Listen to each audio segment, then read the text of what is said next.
What if I told you there's a hidden chapter in muscle car history that even the biggest gearheads have overlooked? A story about a man who defied the giants of the automotive world, Chevrolet, Ford, Mopar, and carved his own legend on the streets. You've heard the name, but do you really know Don Yenko?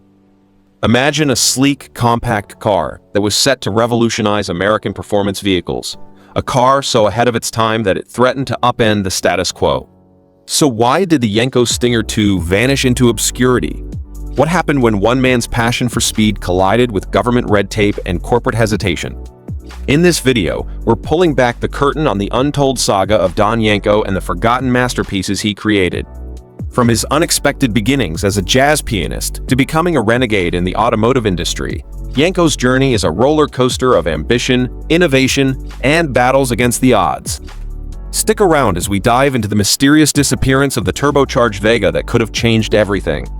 Uncover how emissions laws and shifting markets tried to stifle a revolution, and how Yenko's indomitable spirit kept the dream alive. Ready to explore the legend you've been missing? Trust me, you won't want to miss a second of what's coming up next. But here's where it gets interesting. In 1971, Road and Track made a note about the Vega Yenko Stinger, and there was some excitement when it was first announced. After all, Yenko was about to work his magic on Chevy's new import fighter. With its sleek, sporty design and a chassis built for the modern driver, wasn't it set to be the perfect compact performance car? The idea wasn't far-fetched either. Yenko had done something similar with the Corvair-based Stinger, a compact rocket that put him on the map. Could the Vega Stinger live up to that same legacy? That was the big question. When the family opened another dealership in Canonsburg, Pennsylvania in the late 1950s, Don set up a race shop there, specializing in high-performance parts and services. By 1965, Yenko began selling his first modified cars, the Yenko Stingers, souped-up Corvairs with up to 240 horsepower. Things took off when Don discovered Chevy's central office production order program, usually reserved for special fleet orders. Yenko used it to get powerful 427 engines installed in Camaros and Chevelles, creating some of the most iconic muscle cars of the late 60s.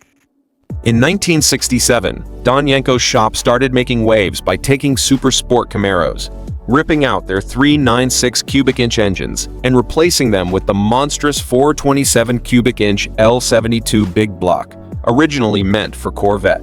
That was just the beginning. Over the years, Yenko didn't stop with Camaros. He applied his magic to Chevelles, Novas, and even the Vega. But by the late 1970s, the golden age of muscle cars was fading. Insurance rates were rising, and high-horsepower engines were becoming a thing of the past. Yenko saw the writing on the wall. Chevrolet was shifting its focus to smaller, more fuel-efficient cars. The Vega was Chevrolet's new answer to the growing market for compact cars. But with its tiny four-cylinder engine, it was a far cry from the muscle cars of Yenko's glory days. What could Don Yenko do to keep his performance legacy alive? He had transformed the Corvair into the Stinger, so why not give the Vega the same treatment? That's how the Yenko Stinger II was born. But Don knew it had to stand out. The Stinger II was given fiberglass front and rear spoilers and eye-catching Yenko graphics. To avoid the wrath of insurance companies, he kept the four-cylinder engine but planned to add a turbocharger to boost its power. The problem? The Environmental Protection Agency stepped in just as Yenko was ready to release the Turbo Vega, demanding it pass emissions tests before it could hit the market. And in that moment, the dream of a turbocharged Vega began to slip away. Yet, Don Yenko wasn't one to give up easily. In January 1971, he entered a prototype Vega into the 24 Hours of Daytona, hoping to showcase its potential.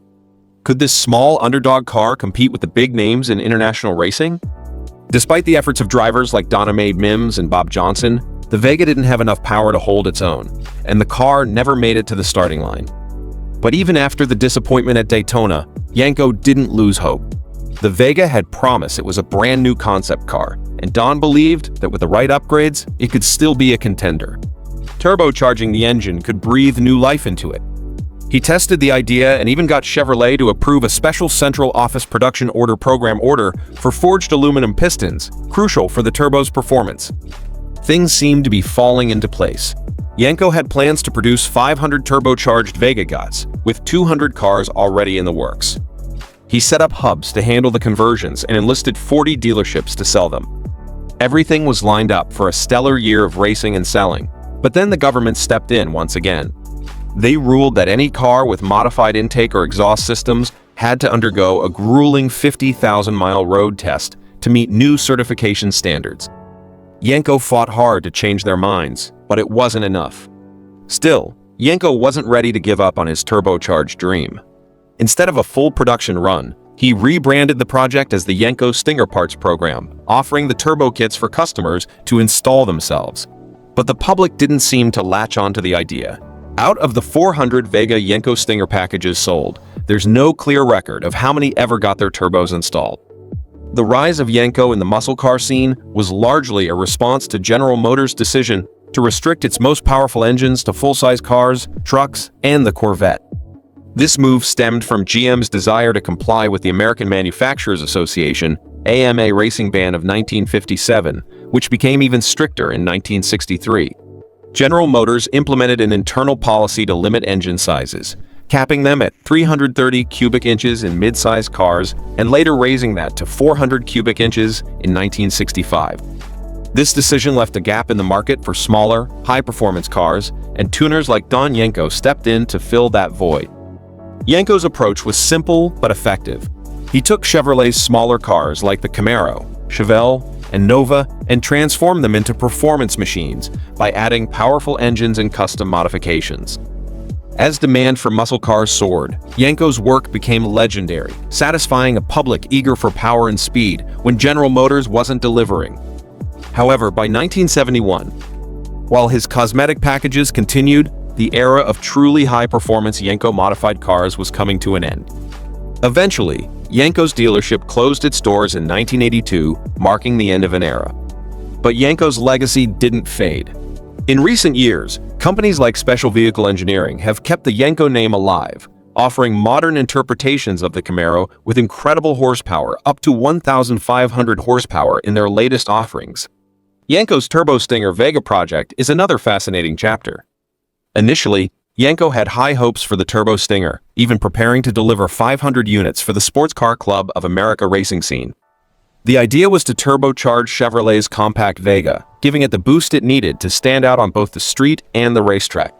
Priced at around $3,400, significantly more than the base Vega, the Turbo Stinger had potential, but it hinged on passing new emissions laws.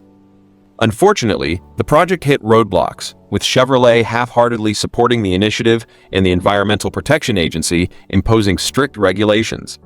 Despite Yenko's determination, the full production run was scrapped, and the Turbo Stinger was instead offered as a DIY parts package. However, the concept didn't take off, and of the 400 Vega Yenko Stinger kits sold, it's unclear how many actually had turbos installed.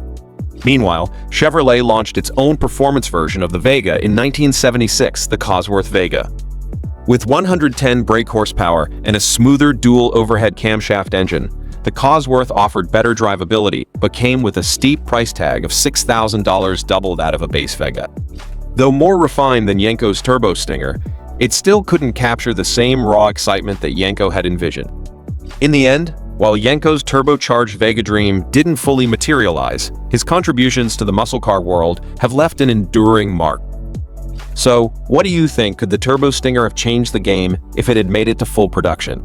Let me know what you think in the comments section. Feel free to share even your experience with us. See you next time.